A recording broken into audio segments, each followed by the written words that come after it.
Greetings. It's Tuesday, November the 4th, in the very, very interesting year of 2025. I'm Thomas Caldwell of the Aurelian Column on the road, and this is a special report.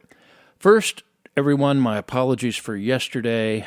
A very bad combination of aging technology and a bad internet connection made getting the story out all but impossible. In fact, it was impossible. It took me forever just to send the text message out to you folks that there wouldn't be a report. Today is a little bit better off, as you can tell. I am doing audio only because the video is a lot of work and it does take a lot of time to upload. I do need that new equipment, folks, so please help out if you can. The big news this morning is, of course, the passing of former Vice President Dick Cheney. Now, whether you loved him or hated him, and there are plenty of people on both sides of that ledger, you can't deny he was both very smart and very effective. He was often called the real president during George W. Bush's reign, but he's a bit more complex than that. He was 84 years old, survived a heart transplant some years ago. A pretty good long run for the man. But it's best not to comment too much on the recent dead. You just stick with the facts, and there's plenty of people that are doing obituaries on him. Let's wait for the historians to have first crack at him, shall we? And then we'll go from there. Now, today is election 25 in the United States. There are a few places that have voters going to the polls. The big race is, of course, New York City. It remains to be seen whether the Big Apple will go the way of Mao Zedong's China, but anything seems to be possible in today's America. Usually bad, but we can hope and pray that will change. If Mr. Mamdani wins in New York City, it will have very unforeseen and most likely very unpleasant consequences for the United States as a whole. It's going to be interesting tonight to see which way New York is headed and which way the U.S. is going to be headed. There's also the races in New Jersey and in Virginia, a few little ones here and there. I would watch very carefully because this is somewhat of a referendum on the MAGA Trump mandate. Which way is the country going to be going? Our ancestors who settled this continent and founded this country are no doubt spinning in their graves at how far off the rails things seem to have gone. On to other crazy stuff. Is there going to be an imminent war with Venezuela? Keep hearing about that. Or Nigeria. That's interesting. We might have people going to Nigeria with guns and tanks and well, I guess the scam artists of that country have angered a few too many people, but it has to do with Muslims killing Christians. Kind of interesting, because if you know anything about the history of Islam, you'll know that Muhammad was given refuge by the emperor maybe he was, of Ethiopia. Christians basically gave Muhammad shelter when he needed it, when he was being stoned by his own people and driven out of towns. Again, the three so-called great religions that come from this Abraham guy, well, I don't think it's a problem with the messengers. I think it's a problem with the fan clubs and the fans, don't you? What other violence is going on? Oh, yes, Israel and Gaza. Is that ceasefire still going on? And what about the renewed war with Iran? China, Russia, they becoming more aggressive? Well, you know, we've had headlines like this for months now, where nuclear war is imminent, war with Iran is imminent, bombs dropping here and there is imminent. And you know what? It hasn't happened yet. So you wonder how much of this is clickbait or people that are just making their money on social media or making a living on YouTube talking about how terrible the world is coming to an end, and people that don't want to deal with life, so they decide to worry about what goes on in another part of the world that's probably not going to affect them immediately. Americans do love rubbernecking, don't they? Especially since they cause a lot of the wrecks in the first place. Oh, and we Americans are concerned, worried, and arguing about what now? whether or not Vice President J.D. Vance and Erica Clark are romantically involved? Really? Really, this is nuts. You can't make this nonsense up. With all the insanity in the world, and especially in the United States, millions of people are interested in how the two people embraced on stage at a Turning Point USA rally, and they're still talking about it? I looked at it. I didn't see anything really unusual. Come on. This is stupid. It is just stupid. Grow up, people. Grow up. Oh, enough said. Let's go on to the next lame story.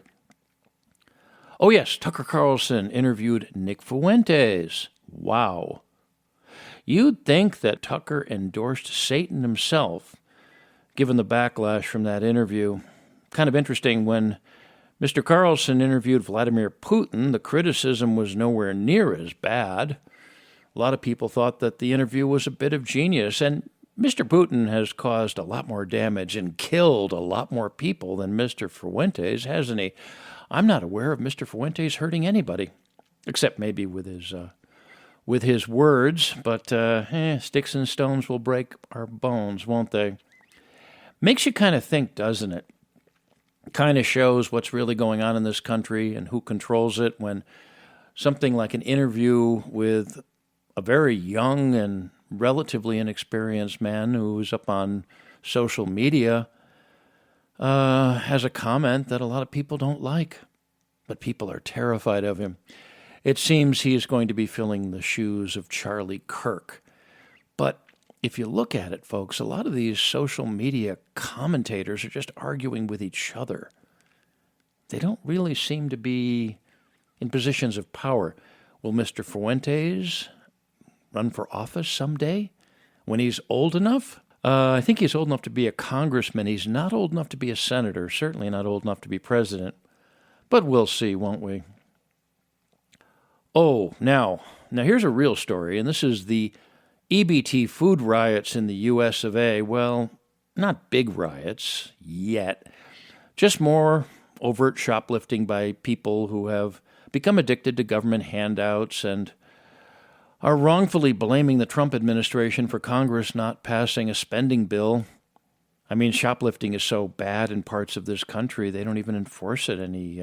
It's really bizarre. If the United States has a single thing to point the finger of blame at, it's developing a massive underclass of below-average intelligent individuals. The Democratic Party continues to manipulate and control. Let's face it, they've been doing it for decades. Truth is, the people of the United States need to rethink the whole idea of food, what it is, how healthy and natural it should be, and how to eliminate the criminal amount of waste that goes on. The Romans just fed everybody bread at one point, as it kept everything civil and relatively safe for the elite. Funny how so many so-called conservative Americans who love to invoke classical civilization in a cherry-picked sort of way don't talk about the grain dole they had in ancient Rome. Pleasing the mob, that's what it's always been about, pleasing the mob. Okay, now let's go back to this election and where everybody is. For those of you who've been following social media and seeing all these so-called interviews with what you have to consider left-wing nutcases in most places of people that really don't have a grasp on how reality works, let alone the United States, there's a good chance that New York, and it's probable New York is going to just go down the tubes. And when that happens, that's our premier city. A lot of things are going to change in this country. You see, you can only push human beings so far, whether they be Americans, whether they be Chinese, Japanese, Nigerians, Iranians, French, or British. People can only be pushed so far by nonsense and insanity before they fight back. And I don't mean going to the polls. I'm talking about fighting. I'm talking about throwing rocks, Molotov cocktails, and heaven knows what else. Leftism in this country has gone insane. Liberals are not the liberals of John F. Kennedy, Robert Kennedy, Martin Luther King, let alone Franklin Roosevelt or anybody of the sort. No, the U.S. is at a fork in the road, and I don't think it's going to go in the way many of the people who are going to be voting for this individual in New York City who thinks that you have to have state-run grocery shops and free buses and all that other nonsense. No, you are looking right now, my fellow Americans, at a turning point. It's going to go someplace, but it's not going to go where these utopian, silly people and the mainstream media that propagate their rather insane message think it's going to go. What fools these mortals be, to quote Shakespeare yet again. Maybe that's what we should do these days. Go back and read your Shakespeare. Maybe we should teach it more in school. I mean, what's a better example of the human condition? Stay tuned for more this week. We're heading into very cold weather, so people aren't going to be so mobile on the streets of America, but between now and the spring, the die will be cast. And we're going to see the future of this rather dysfunctional 250-year-old nation about the middle of next year. That's it for today. If you appreciate my work, please like, subscribe, and share. Share with your friends and share with your enemies, and be careful. You never know who your friends and enemies are these days. I can be reached at feedback@aureliancolumn.com. That's feedback@aureliancolumn.com. I'm up on X. My handle there is MICCAMPEN. That's MICCAMPEN. This podcast originates at Substack. My handle there is aureliancolumn.substack.com.